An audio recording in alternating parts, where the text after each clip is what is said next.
안녕하세요. 네, 반갑습니다. 지난주에 이어서 또 나타났습니다, 제가. 네, 반갑습니다. 이제 오늘은 이성광 목사님이 이제 이 TC를 하셔야 되는데, 지금 건강상 조금 이제 좀 휴식이 좀 많이 필요한 때라, 네, 저한테 이렇게 다 줬습니다. 오늘 저녁까지 저보고 하라고, 저기 수요 예배까지. 그래가지고, 예, 제가 기쁜 마음으로 정말 기쁜 마음으로 이렇게 참 수긍을 하고 이거 훈련이라 생각하고 네, 저도 열심히 감당하기로 했습니다.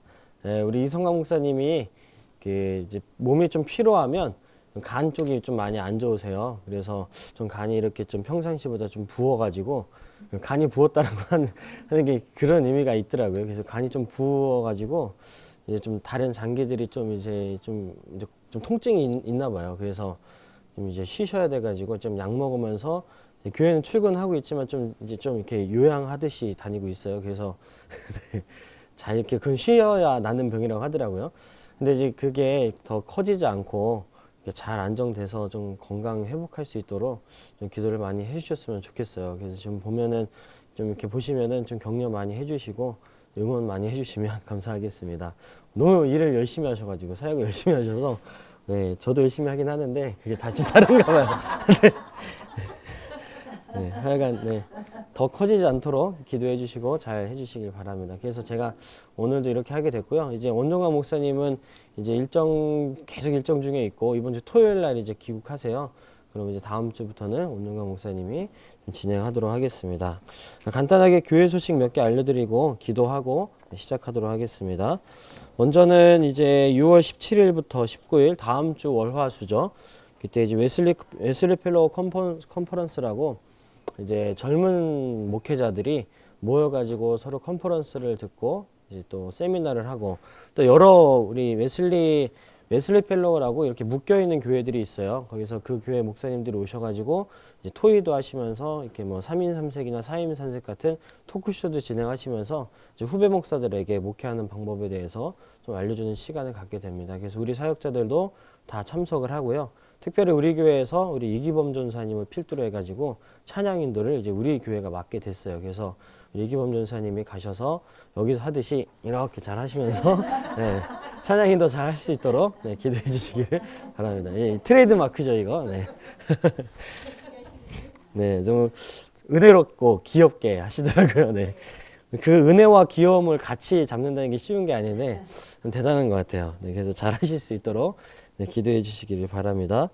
그리고 이제 6월 24일부터 7월 4일까지 이제 여디디아 해외 아웃리치를 떠납니다. 청년부도 이제 유럽으로 성지순례는 딱히 아니지만 그래도 이제 청년들이 같이 모여가지고 어떻게 이제 세상이 좀 넓음을 바라보고 이 세상을 어떻게 품을 수 있을까라는 좀 고민을 갖고 이제 가서 이제 함께 유럽에 가서 해외 아웃리치를 하게 되는데 그 가운데 안전하게 잘 다녀올 수 있도록 또 기도해 주시기를 바랍니다. 그리고 리더 TC 종강이 26일입니다. 네, 26일이면 한 2주 정도 남았네요. 네, 26일까지 이제 진행해 주시면 되고 소그룹도 그러면은 이제 그 주 28일 정도 되겠죠. 그때까지 이제 하게 되고 7월부터는 또 깊은 방학 기간에 들어가게 됩니다. 방학 기간 때 이제 어떤 미션이 있잖아요. 그 미션은 원종강 목사님 오시면은 아마 이제 주실 것 같습니다. 그래서 방학 기간 동안 함께 소그룹으로 해서 또 기도해 주시고 방학 기간 동안에 기도해 주셔야 될 일이 있죠. 바로 여름 캠프입니다. 그래서 여름 캠프가 이제 7월 13일부터 14일은 유치부가 하게 되고요. 7월 14일이 토요일입니다. 토요일, 주일이 유치부고 그다음에 유초등부는 7월 19일에서 21일 금토주 이렇게 진행이 되고요. 그다음에 청소년부 캠프는 7월 25일부터 27일까지인데 청소년부는 목금토입니다. 그렇게 진행되고요. 또 청년부는 8월 1, 2, 3 목금토죠. 네, 목금토로 진행이 되게 되어 있습니다.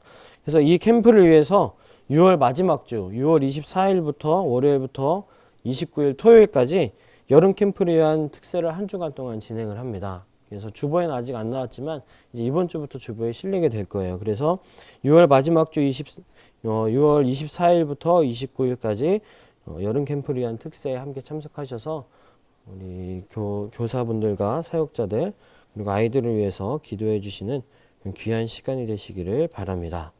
네. 이제 여름 캠프 시즌이 다가오고 있어요. 이제 광고는 이제 이게 전부 다이고요.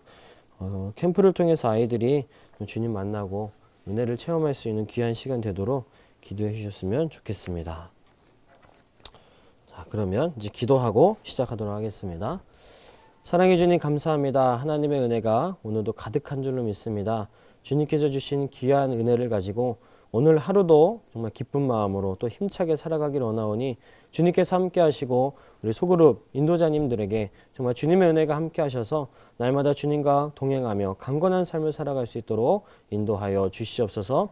소그룹을 위해서 헌신하는 이 귀한 손길들 정말 우리 권사님들 지사님들 늘 붙잡아 주셔서 하나님 은혜 가운데 강건케 하여 주시며 하나님의 큰 상급을 받아 누릴 수 있도록 주여 축복하여 주시옵소서.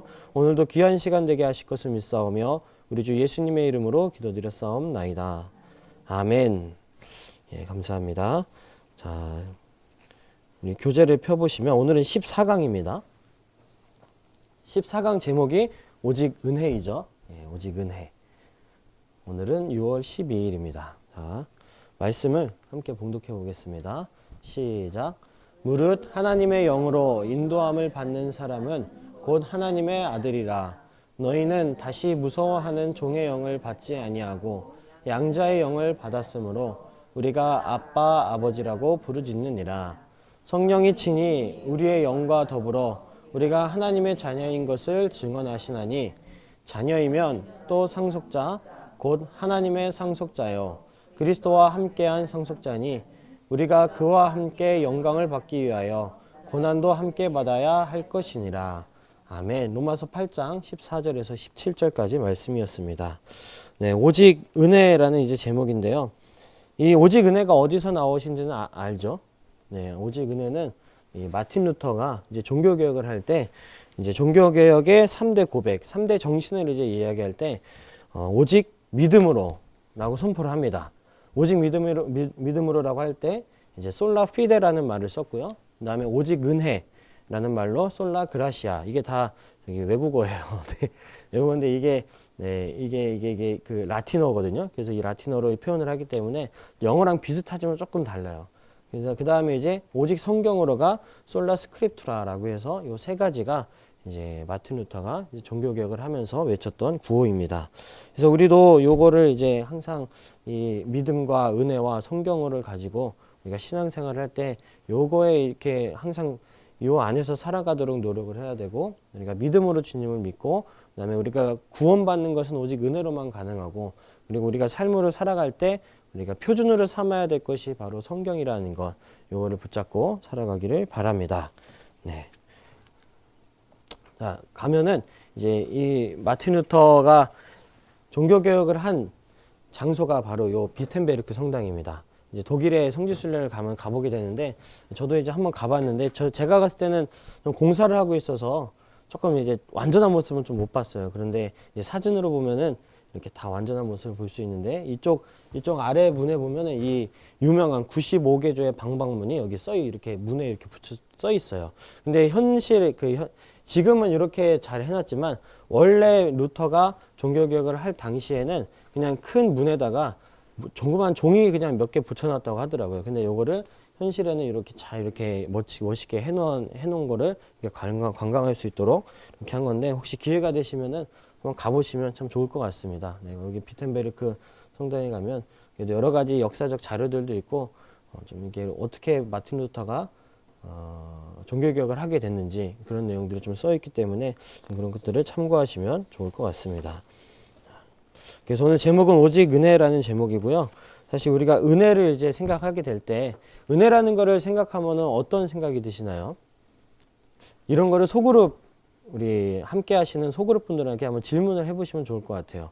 은혜라는 것을 무엇을 두고 은혜라고 하는지를 한번 생각을 한번 해보면 좋을 것 같아요. 은혜는 우리가 받는 거를 얘기하잖아요.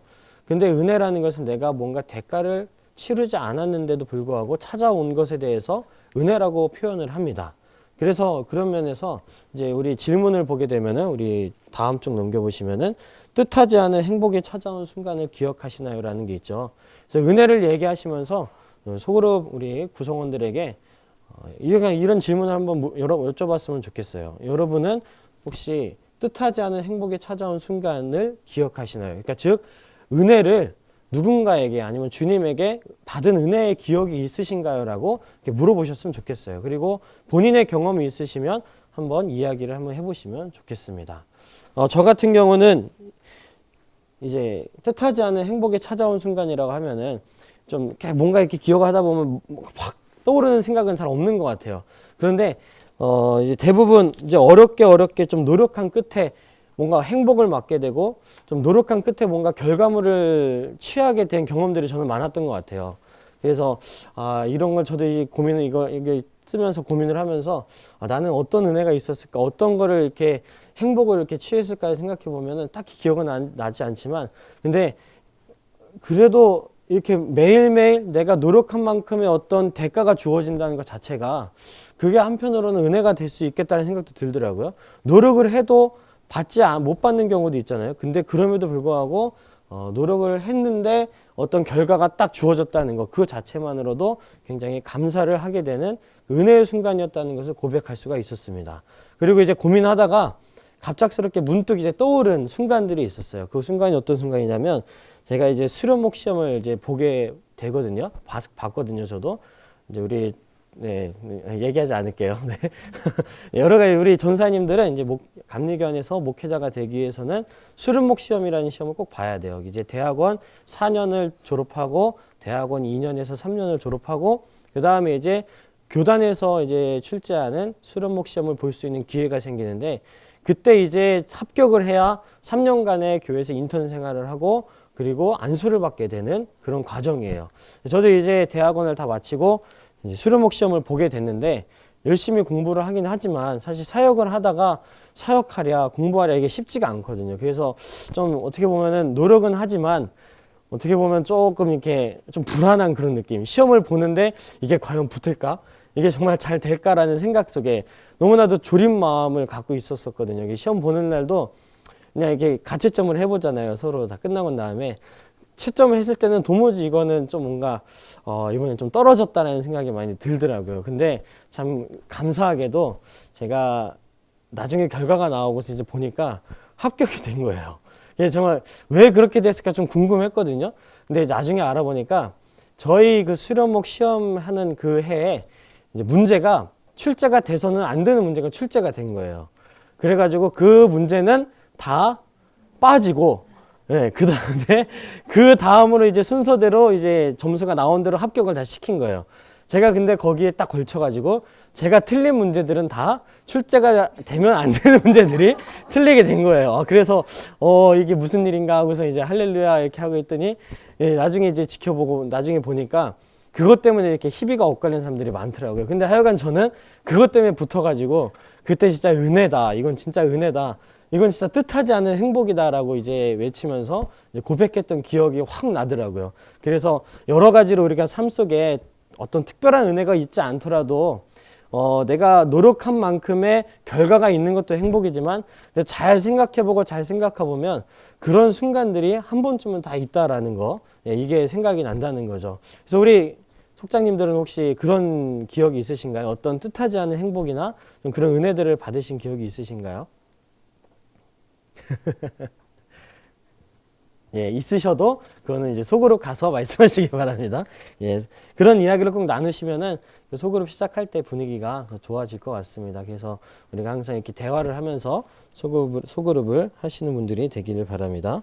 자, 우리가 살다 보면 예기치 못한 아픔도 오지만 때로는 아름다운 이 벚꽃이 내리듯이 아름다운 벚꽃이 피듯이 우리의 삶 가운데는 생각지 못하게 찾아오는 행복이 있다라는 거죠.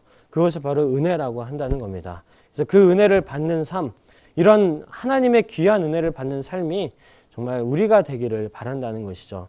그래서 이제 오늘 이제 본문으로 들어가 보면 이제 그런 은혜를 받은 사람이 이제 오늘 나옵니다. 이제 참 오래된 인물이긴 하지만 이 인물이 이제 베너라는 인물이죠. 이 베너야말로 종에서 노예에서 아들이 되는 그 은혜를 누리는 사람이죠. 이 사람에게는 그런 거는 자신이 어떤 좋은 일을 하고 선한 일을 할지라도 이 사람을 아들로 삼아주는 그 주인의 마음이 입양을 해야겠다는 마음이 있어야지만 가능한 일들이죠. 그러니까 어떻게 보면 이 사람은 자신의 노력의 결과이기도 하지만 자신의 노력이 없이도 그런 은혜를 받았다고 말할 수 있는 그런 베너라는 사람입니다. 그 영화를 한번 보셨었죠? 네, 베너는 많이 보셨을 텐데, 근데 어떻게 하다가 그 주인의 눈에 들게 됐는지, 그리고 어떻게 입양을 하게 됐는지 이제 주일날 좀 보게 되는, 주일날 봤었는데, 주일날 본 거 말고 그 앞부분에 제가 좀 어떤 영상을 좀 추가했습니다. 어떻게 해서 그 주인을 만나게 됐는지 한번 영상 통해서 한번 보도록 하겠습니다. 잘 보이시나요? 네, 전쟁으로 저 주인이 떨어집니다. 집정관이라고 하는 사람이. 불을 좀 꺼주셔도 좋을 것 같아요. 그러자 저 주인공이 그 집정관을 구해주죠.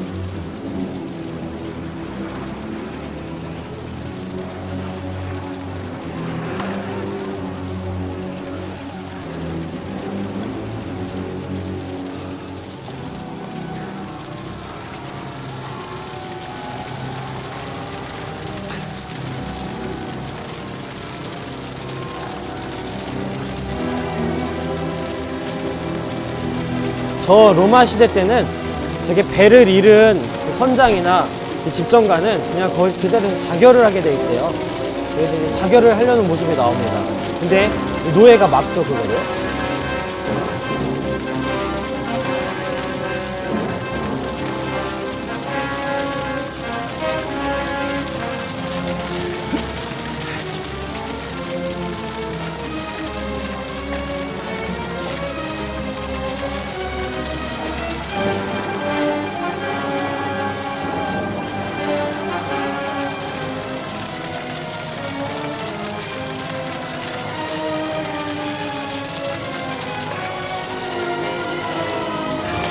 잠깐 정신을 잃게 하고, 네, 그리고 이제 기다리게 됩니다. 이 당시 때 이제 로마가 전투에서 졌다고 생각을 하고 자신이 이제 패배를 나중에 이제 감당하기 힘들어지니까 자결을 하려고 한 건데, 나중에 보니까 승리했어요. 전투 자체는. 그래서 이제 승전가로 이제 부르게 되고, 이제 이런 내용들이 나옵니다. You all know him as the finest charioteer in Rome. 5 times he's driven my horses to victory.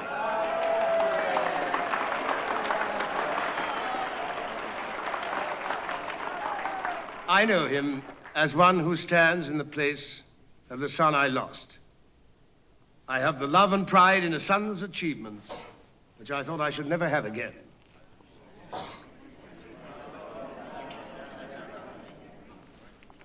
Nothing could make stronger the bond between us, but tonight I wish to share it with you all.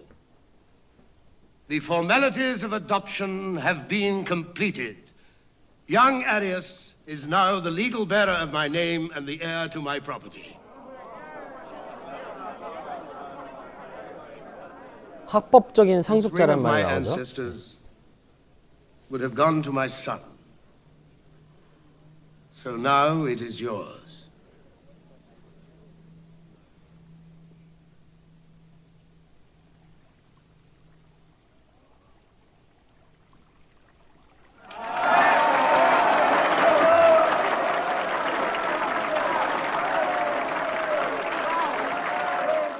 네, 여기까지 보시면 되고요. 이 배너 영화가 굉장히 요 합법적인 상속자, 이 입양에 대한 노예에서 아들로 가는 요 내용을 참 잘 표현을 한 거예요. 단어까지도 다, 내용까지도 다. 그래서 이거를 통해서 우리가 살펴볼 수 있는 것이 있는데, 바울이 굉장히 논리적인 사람이었죠. 바울이 그러니까 일반 사람이, 예수님을 믿지 않던 사람이 그리스도인이 되었을 때 변화되는 신분의 변화를 이 노예에서 아들로라는 걸 표현을 했단 말이에요. 근데 굉장히 이게 잘 들어맞아요. 그리고 딱 맞는 소리고. 그래서 그 내용에 대해서 한번 이야기를 한번 해보도록 하겠습니다.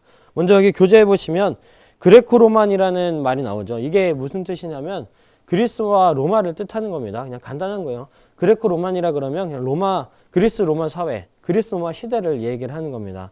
그리고 혹은 그리스의 영향을 받은 로마를 지칭한다는 뜻입니다. 그러니까 이 그리스 로마 시대 때 이 입양이라는 제도가 어떤 제도였는지를 우리가 좀 살펴본다는 뜻입니다. 그래서 로마 사회에서 입양은 무엇이었는가? 이제 가장 핵심은 상속자를 세운다는 거예요. 상속자. 자녀가 없는 가정에서 상속자를 세우는 주된 원천이 바로 입양 제도였다는 겁니다. 그래서 양자를 포함한 모든 합법적인 자녀들은 상속자로 인정을 하기로 했대요. 로마 안에서. 그래서 뭐 친자녀나 아니면 양자나 그런 거 구분 없이 하여간 상속자가 세워졌다라는 것을 이제 강조하는 것이죠. 그리고 양자 또한 친자녀와 같이 부모와 감정적인 유대가 존재한다고 이 당시 때는 그랬다고 하더라고요. 뭐 지금도 이제 양자 뭐 이렇게 입양을 했을 때 뭐 사람들이 좀 이게 호불호가 갈리긴 하지만 그래도 정말 입양했지만 내 친자녀와 같이 키우는 사람들이 있죠. 근데 그것이 지금 이 사회에서는 그렇게 통용되는 사건은 아니에요. 근데 이 당시 때는 양자까지도 친자녀처럼 감정적인 공유가 됐고 감정적인 유대가 존재했다는 거예요. 사실 요 시대 때는 그리스 로마 시대 때에는 이 자녀라는 존재가 굉장히 중요한 존재였거든요.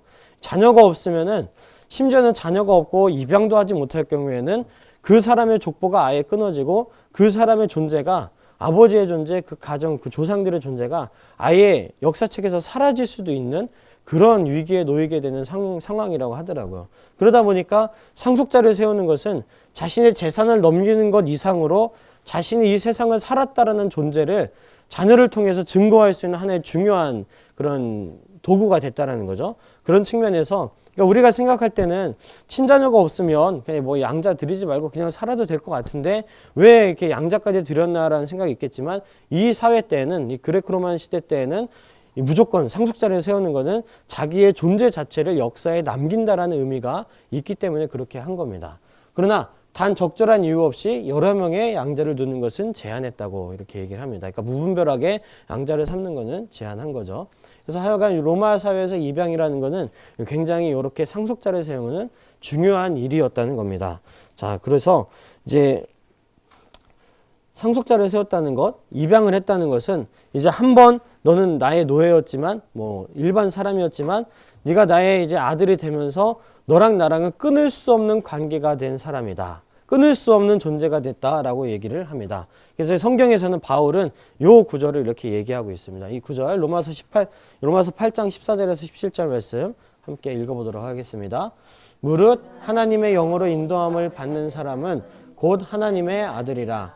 너희는 다시 무서워하는 종의 영을 받지 아니하고 양자의 영을 받았으므로 우리가 아빠 아버지라고 부르짖느니라. 성령이 친히 우리의 영과 더불어 우리가 하나님의 자녀인 것을 증언하시나니 자녀이면 또한 상속자 곧 하나님의 상속자여 그리스도와 함께한 상속자니 우리가 그와 함께 영광을 받기 위하여 고난도 함께 받아야 할 것이니라. 아멘.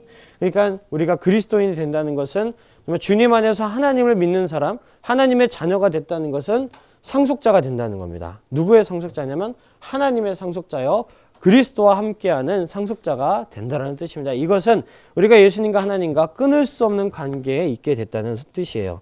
그래서 우리가 이거를 통해서 이제 그레코 로마 그 로마 시대의 입양 제도를 통해서 우리가 설명할 수 있는 것이 있는데 바로 우리가 하나님의 노예라고 고백을 했었죠, 지난주에. 노예에서 아들로 가는 그렇게 이제 이런 모양의 노예에서 아들로 가는 이 개념에 대해서 조금 더 깊숙하게 들어갈 수 있다는 것을 알 수 있습니다. 그래서 먼저 첫 번째는 입양된 노예는 영원히 주인의 가족이 된다는 것을 뜻하고요. 입양하는 즉시 그에게는 자유가 선물로 주어지고 입양 이전의 신분에서 벗어나 이제 새로운 신분이 된다는 사실. 그리고 양아버지의 재산에 대한 상속권을 갖게 된다는 것. 요게 이제 당시 그 로마 시대에 끊을 수 없는 이제 관계가 됐을 때 자녀 그러니까 아버지와 자녀의 관계가 됐을 때 이런 권리를 누리게 된다는 것을 나타내는 겁니다. 그럼 요거를 통해서 이제 그리스도인이 그러니까 일반 사람에서 이제 비그리스도인에서 이제 온전한 그리스도인이 되는 이제 예수님의 상속자가 되는 것을 이제 뜻하는 것을 이제 우리가 알 수가 있는데 이제 그리스도인이 된다는 것은이라고 생각했을 때 아까 우리가 얘기했던 그 개념들을 잘 생각해 보시기 바랍니다. 우리가 주님 안에 속하게 됐을 때 이제 일반 사람에서 하나님을 믿지 않는 사람에서 하나님을 믿는 사람으로 딱 됐을 때 그때 우리가 어떻게 되냐면 첫 번째는 영원히 하나님의 아들과 딸이 된다는 것입니다. 이전까지는 죄의 아들이었다면 죄의 딸이었다면 우리는 이제 영원히 하나님의 아들과 하나님의 딸이 된다는 것. 로마 시대 때 노예가 입양하게 되면 아들이 되게 되면 영원히 그 주인의 가족이 되는 것처럼 우리도 영원히 하나님의 가족이 된다는 것입니다. 그리고 두 번째는 죄책감으로부터 벗어나 자유가 선물로 주어진다는 것이죠. 우리가 구원받게 되면 하나님을 믿고 온전한 구원의 가족이 되면 우리는 어떤 내가 죄를 짓고 나서 내가 이 죄 때문에 지옥 가는 거 아닌가, 내가 죄 때문에 어떤 처벌을 받게 되는 거 아닌가 라는 그런 죄책감으로부터 벗어나게 되죠. 누구 때문에? 예수 그리스도의 십자가 보혈의 피 때문에 우리는 자유를 얻게 됩니다. 그거를 어떻게 보면 우리는 선물로 거저 주어진 거죠. 은혜를 받은 거죠. 그래서 우리는 죄책감으로부터 벗어나 자유가 선물로 주어지는 권리를 누리게 되는 것입니다. 그리고 세 번째는 죄인의 신분에서 벗어나 이제 새로운 신분이 된다는 것. 이제 입양을 하게 되면은 그 가족, 그 입양한 사람이, 입양을 당한 사람이 그 옛날에 속했던 가족이나 노예였던가 아니면 어떤 빚이나 그 모든 것들이 다 탕감되고 없던 걸로 인정이 된다고 이렇게 그 당시 땐 그렇게 됐다고 하더라고요. 그런 것처럼 우리도 하나님의 자녀가 아니었을 때 지었던 모든 죄악들이나 모든 악한 행동들이나 모든 더러운 것들이 다 이제 씻겨지고 벗어나져서 새로운 신분이 됐다. 어떤 신분이 되냐면 하나님의 아들과 딸이 되는, 하나님의 자녀가 되는 신분이 주어졌다는 것을 뜻하는 것입니다. 그러니까 바울이 참 기가 막히게 설명을 했죠. 이 노예를 통해서, 입양제도를 통해서 우리가 그리스도인이 된다는 것을 참 기가 막히게 설명을 한 부분입니다. 그리고 네 번째는 하나님 나라에 대한 상속권을 갖게 된다는 것. 하나님께서 가진 모든 것이 결국 우리의 것이 된다라는 뜻입니다. 그리고 우리가 죽어서 하나님 나라에 갈 수 있는 그 은혜를 받을 수 있는 상속자가 된다는 것. 굉장히 중요한 내용들을 사도 바울이 이야기를 한 겁니다.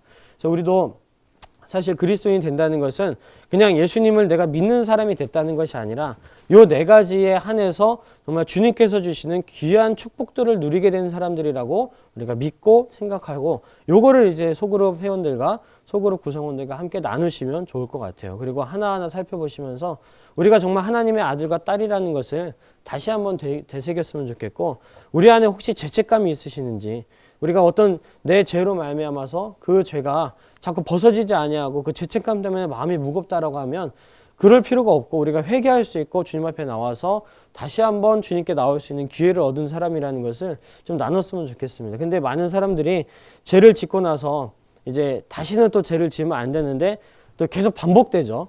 또 같은 죄가 많이 반복됩니다. 그랬을 때 많은 사람들이 내가 이렇게 기도해도 소용이 있는가? 하나님이 이런 나까지도 용서를 하실까라는 그런 불안감이 들게 돼 있습니다. 사람들은.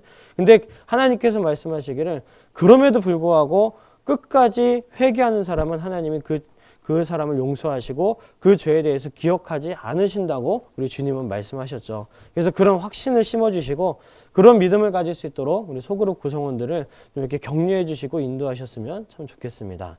이제 제가 아시는 분들 중에서도 이제 예수님 믿기 전에 굉장히 많은 이제 정말 예수님 믿은 사람이 하면 안 되는 일들을 많이 하셨다고 해요.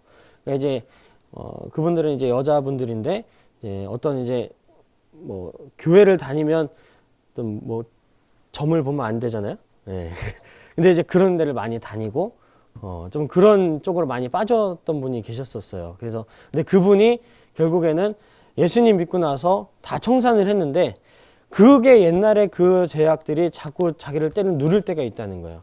근데 제가 그분께 이제 말씀드리기는 그거는 사단이 주는 죄책감일 뿐이고 그거에 눌릴 필요가 없고 주님은 기억조차 않으시고 지금 다시 가는 것이 아니기 때문에 그런 걸로 너무 눌려있지 마시고 그냥 지금 하나님께서 주시는 자유를 누리시기를 바랍니다라고 얘기한 적이 있거든요. 근데 정말 그 말대로 우리가 예전에 했던 그 죄악들은 사실 그 죄악들 때문에 어떤 이 세상에서의 어떤 그 후에 이제 부작용들이 찾아올 수는 있겠지만 근데 그걸 자체가 하나님께서 우리에게 막 계속적으로 너 그렇게 했지 네가 그렇게 하면 안 되는데 왜 그렇게 했냐고 그렇게 추궁하지 않으시고 우리에게 새로운 삶을 살아갈 수 있도록 새 삶을 열어주셨다는 거죠. 그러니까 그거 내용들을 좀 이렇게 얘기하시고 어떤 죄책감으로부터 벗어날 수 있도록 그런 이야기들을 좀 나누셨으면 좋을 것 같습니다. 네. 그리고 죄인의 신분에서 벗어나 새로운 신분이 됐다는 거. 이게 다 같은 얘기죠. 그리고 나중에는 우리가 하나님 나라에 갈 수 있다는 거.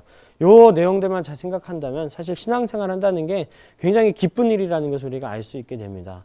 그래서 우리가 그리스도인이 됐다는 것을 요 안에서 믿음으로 잘 받아들이시기를 바랍니다. 그래서 노예에서 아들로 이제 갔다는 것은, 노예에서 아들이 되었다는 것은 죄에 속해 있던 우리를 자유케 하시고 영원히 구원받는 존재가 되도록 하셨다는 것. 요 사실을 우리가 깨닫기를 바랍니다. 그래서 사실은 우리가 예수님을 한번 믿는 사람이 됐다면 하나님 앞에 은혜를 받고 내가 정말 하나님을 믿어야겠다라는 생각이 든 사람들은 세상의 그 어떤 것도 우리를 하나님과 우리와의 관계에서 끊을 수가 없다는 것을 우리는 믿어야 된다는 것이죠. 그리고 우리가 처음에 하나님을 믿고자 했던 그 마음들은 내가 가진 것이 아니라 하나님께서 주신 마음이에요. 그거를 우리가 스스로 가질 수가 없어요. 우리가 전도할 때 보면 정말 이렇게 보면은 이렇게까지 하면은 이 사람은 참 믿어야 되는데 참 끝까지 안 믿네라는 사람들이 있어요. 그게 결국 쉽지 않다는 거예요. 하나님께서 그 마음을 주셔야 되고 때가 되었을 때 그 사람의 마음이 움직이도록 하나님이 역사하셔야 그 마음이 하나님을 믿고자 하는 마음이 생기는데 그 마음이 생기지 않는 것은 어쩔 수가 없는 것이죠. 그럼 그렇다고 한다면은 우리가 하나님을 믿고 있다는 것은 내가 하나님을 선택한 것이 아니라 하나님이 우리를 선택하셨다는 겁니다. 그러면 결국에는 우리는 하나님으로부터 벗어날 수 없는 존재가 되었다는 겁니다. 한번 그렇게 믿음의 고백을 하고 나서 때로는 믿음이 연약해져서 떠나죠. 교회를 떠나죠. 떠날 수는 있습니다. 그런데 그 사람은 언젠가는 하나님의 인도하심 안에 다시 돌아오게 되어 있어요. 그렇지 않더라도 하나님은 그 사람을 기억하시고 그 사람에게 계속 말씀하세요. 계속 너는 나에게 돌아와라. 너는 내 것이다 라고 하나님이 계속 말씀하시는 거죠. 그때 그 음성에 순종을 하고 주님께 돌아오는 자는 복이 있는 것이고 돌아오지 못하는 자는 참 안타깝게 되는 그런 결과에 놓이게 된다는 겁니다. 그래서 그런 내용들이 있는 성경 구절이 있는데 이 구절을 좀 길지만 함께 읽어보도록 하겠습니다. 로마서 8장 35절에서 39절 잘 아시는 말씀인데 한번 천천히 잘 읽어보도록 하겠습니다. 누가 우리를 그리스도의 사랑에서 끊으리요 환난이나 곤고나 박해나 기근이나 적신이나 위험이나 칼이랴 기록된 바 우리가 종일 주를 위하여 죽임을 당하게 되며 도살당할 양같이 여김을 받았나이다 함과 같으니라. 그러나 이 모든 일에 우리를 사랑하시는 이로 말미암아 우리가 넉넉히 이기느니라. 내가 확신하노니 사망이나 생명이나 천사들이나 권세자들이나 현재일이나 장래일이나 능력이나 높음이나 깊음이나 다른 어떤 피조물이라도 우리를 우리 주 그리스도 예수 안에 있는 하나님의 사랑에서 끊을 수 없으리라. 아멘. 이게 정답이라는 거죠. 사도 바울은 이 얘기가 하고 싶어서 노예에서 아들로라는 노예에서 그런 입양에 대한 이야기를 계속적으로 한 거예요. 그래서 우리가 하나님의 아들이 되고 하나님의 딸이 되면 사실은 그 이후에는 어떤 어려움들이 찾아올 수 있긴 하겠지만 그 어려움들이 궁극적으로 우리를 넘어뜨리거나 하나님을 믿지 못하게 하는 그런 일을 당하지 않도록 하나님께서 지켜주신다는 것을 뜻하는 것입니다. 근데 우리가 살아가다 보면 근데 그런 일들이 많이 생기긴 하죠. 참 여러 가지 어려운 일도 생기고 하나님을 믿게 됐을 때 오히려 믿지 않았을 때보다 더 어려움이 찾아올 때도 있습니다.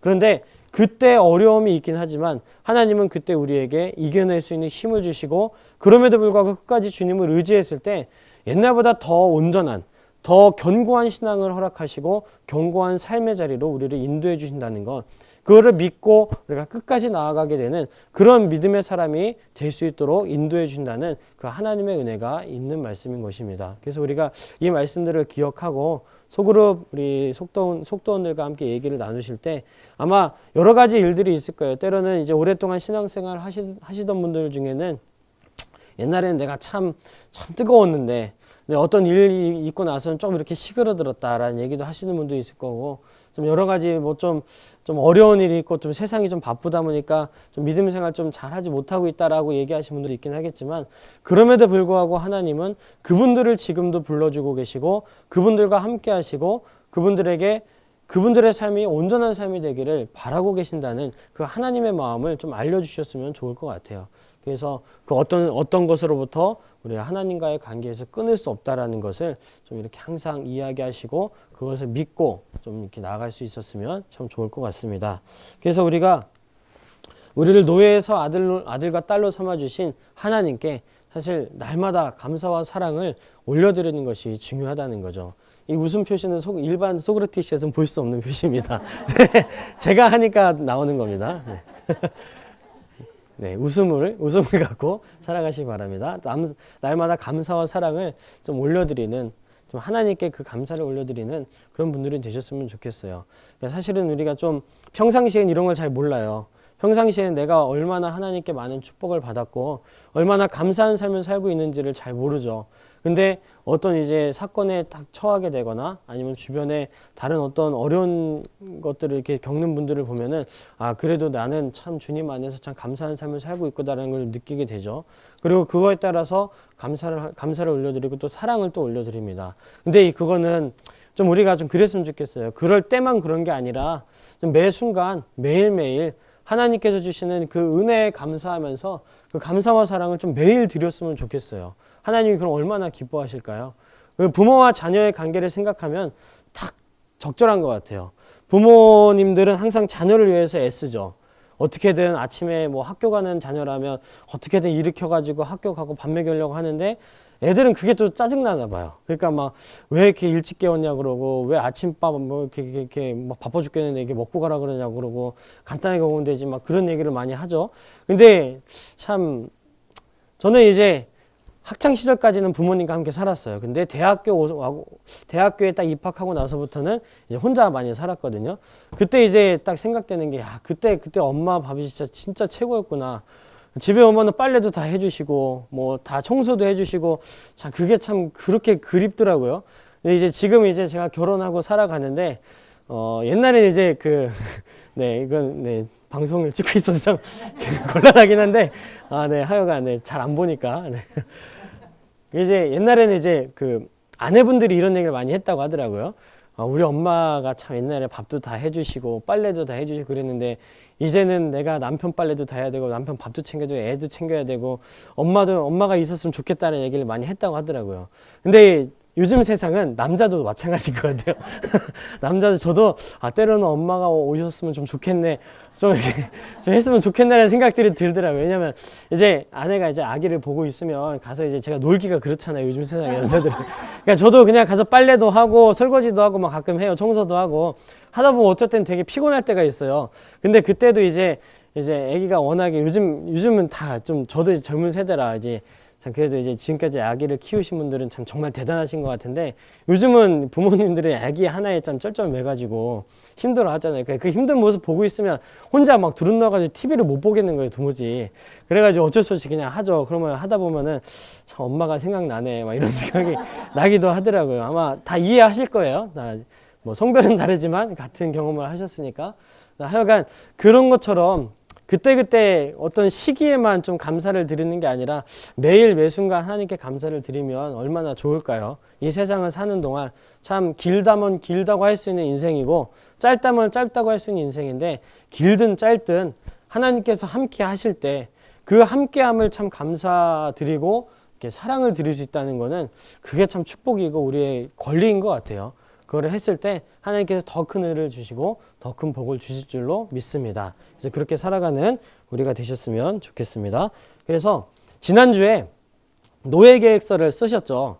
네, 거기 그런 게 나오잖아요. 근데 오전에도 그렇고 저녁 TC에도 그렇고 대부분 그걸 쓰시면서 잠깐 쓰시다가 갑자기 먼 하늘을 바라보시더라고요. 대부분 많은 분들이 이게 이래도 되는 건가라는 생각도 들고 저도 이제 소그룹에서 이 내용을 나누는데 참 두렵다고 하더라고요. 이걸 쓰게 되면 진짜 내 모든 삶의 모든 선택권이나 모든 주권이 다 하나님께로 넘어가면 갑자기 선교사로 나가라고 하면 어떡하나, 갑자기 얼마에 뭐 헌금을 드리라고 하면 어떡하나, 이런저런 걱정들이 많이 되신다는 거예요. 솔직한 마음으로.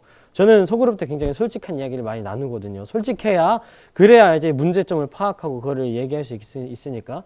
근데 진짜 무섭다는 거예요. 좀 두렵고. 그래서 거기에 사인하기가 좀 두렵다고 하더라고요. 그래도 이제 느낌상 나만 사인 안 하면 좀 그러니까 일단 하긴 하는데, 근데 이제 마음속은 좀 이렇게 좀 찝찝함이 남는 거죠. 그리고선 노예로 살아간다는 것이 참 두렵다라는 말씀을 많이 하셨었어요. 근데 사실은 노예로 살아간다는 것이 두려운 게 아니라 이 노예라는 우리나라의 그 어떤 딱 고착되어 있는 정형화된 이미지 때문에 좀 그렇긴 한데 사실은 우리는 아무리 하나님께 노예라고 고백을 해도 하나님은 우리를 노예로 받아주시지 않아요. 하나님은 우리를 아들과 딸로 받아주신다는 거예요. 자녀로 받아주신다는 거예요. 이게 얼마나 큰 은혜냐는 거예요. 그래서 우리가 우리 자녀들을 노예로 삼지 않잖아요. 네, 너는 청소를 계속해라.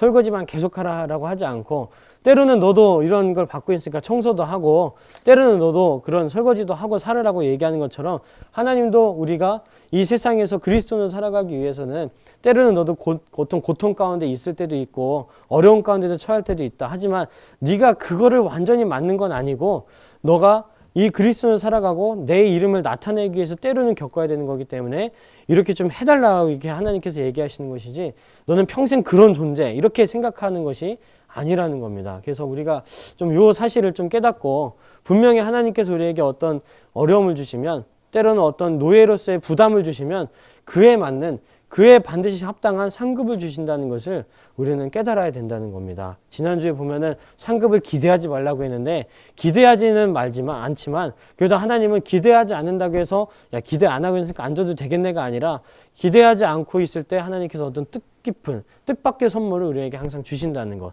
그것이 은혜라는 겁니다. 그래서 그거를 우리가 늘 받아 누리고 사는 그런 삶이 좀 돼야 될 것 같다는 생각을 좀 전달해드리고 싶었던 거예요. 그래서 노예가 되었다고 두려워하거나 근심하지 마세요. 네, 웃으시길 바랍니다. 하나님은 절대 우리를 노예로 여겨가지고 뭐 어떤 계속 끊임없는 고통 가운데 두지 않으시고 우리에게 행복을 주시고 우리에게 참 기쁨을 주시는 분이라는 것을 좀 생각하셨으면 좋겠어요. 그 어느 누구도 그 어떤 부모도 자녀가 계속 고통 가운데 살아가는 것을 그냥 두고 보는 그런 부모는 없습니다. 하나님은 우리의 부모님이 되시는데 정말 주님은 우리가 날마다 행복하길 바라며 날마다 주님 안에 감사하는 삶을 살아가기를 누구보다 바라고 계시는 하나님이라는 것을 깨달으시기를 주님의 이름으로 축복합니다. 네, 그래서 오늘 내용은 여기까지입니다. 짧아서 좋죠. 제가 지난주에 짧게 한다 그랬는데 11시 넘게 해가지고 좀 죄송하더라고요. 근데 오늘은 좀 짧게 끝냈습니다. 그리고 굉장히 짧죠. 45분이에요. 예. 이제 다음 주에 또 이제 원종환 목사님 오셔서 저는 원종환 목사님을 바라보면 다 그 정형 다 그 모습, TC에 딱 어울리고 네, 굉장히 좀 이렇게 본이 되는 모습을 많이 보게 돼요. 좀 저도 따라하려고 하는데 잘 안 되네요. 그래도 이제 2주간 동안 저를 통해서 좀 뭐 이렇게 작은 부분이라도 하나라도 이렇게 좀 가져가셨으면 좋겠고요. 이런 것들을 속으로 우리 구성원들과 잘 나누시고 은혜의 삶을 지속해 나가는 여러분들이 되기를 주님의 이름으로 축복합니다. 네, 그래서 기도 제목은 이렇게 총 4가지입니다. 이거 제가 안 잘리게 했는데 결국 잘렸네요. 아유 참. 자, 한 마음으로 드리는 기도. 첫 번째는 하나님께서 우리를 양자 삼아 주심에 감사할 줄 아는 믿음을 갖게 하소서.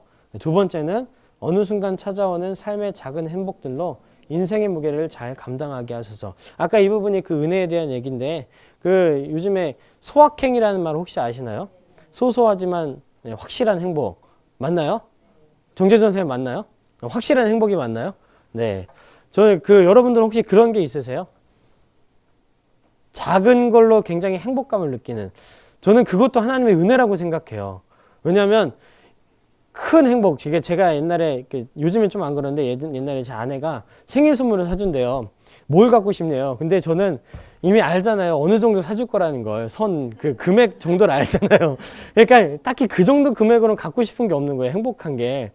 저는 뭐 행복하다 하면 뭐 아이패드, 뭐 큰 노트북, 뭐 이런 걸 받아야 행복한데 저는 그동안 소확행을 모르고 살았던 사람이에요. 남들 다 마시는 커피도 잘 못 마십니다. 저는 맛이 없어가지고 그 쓴 걸 왜 마시는지 모르겠어요. 저는 도대체.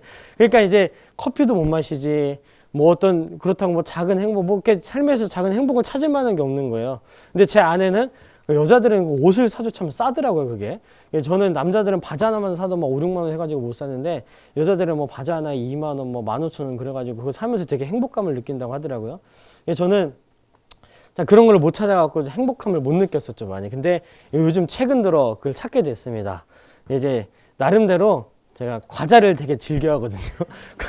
과자를 잘 먹어요. 그래서 제가 심심할 때마다, 마음이 좀 울적할 때마다, 단계 땡길 때마다 이제 조그만 초콜릿 과자를 사서 먹는데 세상에 그렇게 행복할 수가 없더라고요. 그래서 그런 거를 좀 누릴 수 있는 삶이, 그런 삶이 허락됐다는 것 자체가 하나님의 은혜인 것 같아요. 그러다 보면 어떤 고민들도 좀 생각이 좀 덜게 되고, 그 다음에 또 제가 이제 요즘 더워서 못하고 있는데 좀 작은 행복 중에 하나가 점심 먹고 나서 여기 남성공원 혹시 가보셨나요? 꼭대기에 올라가면 망소의 탑이 있어요. 근데 그 뒤를 넘어가면 숲길이 열려 있어요. 저는 이거 모르는 분들 많더라고요. 거기를 이제 가면 숲길을 쭉 다니다 보면은 너무 행복해요. 그냥 너무 생각이 다 정리가 되고 마음이 평안해지고 그게 소소한 행복을 누리는 하나의 방법이더라고요. 여러분들도 참 어려운 삶 속에 있을 때 그런 좀 행복감을 느낄 수 있을 때 그때 인생의 무게를 좀 잘 감당할 수 있는 그런 것들을 좀 찾으면서 살아가셨으면 참 좋을 것 같아요. 그래서 그런 인생을 허락했다는 것, 그거에 대한 감사를 드릴 수 있으면 좋겠습니다. 세 번째는 우리 자녀들이 하나님의 사랑의 크기와 깊이를 깨닫고 경험할 수 있도록 기도해 주시고, 우리 사회 구성원들이 진정 소중한 인생의 가치에 눈을 뜰 수 있도록 함께 기도해 주셨으면 좋겠습니다. 이 네 가지 기도 제목 가지고 우리 함께 잠깐 기도하시고 그리고 마무리 기도하고 마치도록 하겠습니다. 다 같이 기도하겠습니다. 사랑의 하나님 감사합니다. 하나님께서 오늘도 이 TC를 통하여서 주님께서 주시는 로마서 말씀을 통하여서 하나님 아버지 노예에서 아들로 간다는 것이 얼마나 귀한 축복인지를 깨닫게 되었습니다. 우리가 그리스도인이 된다는 것이 얼마나 귀한 축복의 삶인지를 깨닫게 되었습니다. 하나님께서 우리를 양자 삼아 주셨다는 것이 얼마나 귀하고 아버지 정말 감사한 일인지를 날마다 매일매일 고백하게 하여 주시옵소서. 하나님, 우리가 노예라는 것 때문에 자꾸 눌려 있는 것이 아니라 하나님께서 우리를 정말 자녀 삼아 주시고 그 세상 무엇과도 우리를 끊을 수 없는 아버지 그런 아름다운 관계로 맺으셨다는 것에 깊은 감사를 누리게 하여 주시며 하나님 앞에 사랑을 올려드릴 수 있는 그런 믿음의 사람들 될 수 있도록 주여 축복하여 주시옵소서. 하나님, 어느 순간 찾아오는 삶의 작은 행복들, 아버지 그 행복들을 가지고 정말 주님 앞에 우리 앞에 있는 아버지 인생의 무게들을 아버지 주님 잘 감당할 수 있도록 인도하여 주시옵소서. 그런 작은 행복들을 누릴 수 있음에 감사하며 하나님께서 주시는 아버지 은혜를 늘 기억하며 살아갈 수 있는 우리가 될 수 있도록 주여 축복하여 주시옵소서. 하나님, 우리의 자녀들이 하나님의 사랑의 크기와 깊이를 깨닫게 하여 주시옵시고 아버지 그것을 경험하게 하여 주시고 큰 은혜 가운데 하나님이 주시는 귀한 은혜를 받아 누릴 수 있는 아버지 우리 자녀들 될 수 있도록 자녀 세대가 될 수 있도록 주여 인도하여 주시옵소서. 하나님, 우리 사회 구성원들이 아버지 진정 소중한 인생의 가치에 눈을 뜨기 원합니다. 아버지 물질적인 것, 아버지 명예적인 것만이 아니라 하나님 정말 주님께서 주시는 귀한 은혜가 어떤 것인지를 아버지 분명하게 깨닫고 나아갈 수 있도록 주여 우리의 아버지 사회 구성원들을 아버지 지켜주시고 그들에게 깨닫게 하여 주시고 그들이 변화될 수 있도록 주여 인도하여 주시옵소서. 아버지 그들을 변화시키기 위하여서 우리의 삶이 먼저 변화되기 원합니다. 우리가 정말 주님께서 주시는 귀한 것들을 바라보며 우리를 정말 귀하게 아버지 자녀 삼아 주신 것들을 생각하고 우리를 아버지 주님 양자로 아버지 주님께서 삼아 주신 것을 기억하고 주님께서 우리에게 주신 자유, 하나님께서 주신 진정한 행복, 진정한 기쁨들을 누리며 살아갈 수 있는 우리가 될 수 있도록 주여 함께하여 주시옵소서. 죄의 노예였던 우리가 그리스도의 아버지 주님 하나님의 아들이 되었습니다. 아버지 하나님의 딸이 되었습니다. 아버지 그리고 나서 우리는 아버지 온전한 참 행복을 누릴 수 있으며 참 기쁨을 누리는 존재가 되었는 줄을 믿사오며 정말 주님께서 그런 삶 살아갈 수 있도록 주여 붙들어 주시고 함께하여 주시옵소서. 주님께서 귀한 축복의 삶을 살아갈 수 있도록 인도하여 주시옵소서. 사랑해 주님 감사합니다. 우리가 그리스도인이 된다는 것은 영원히 하나님의 아들과 딸이 되는 귀한 축복을 누리는 것인 줄로 믿습니다. 그리고 어떤 죄책감으로부터 벗어나 하나님께서 주시는 귀한 자유를 선물로 받았음을 믿습니다.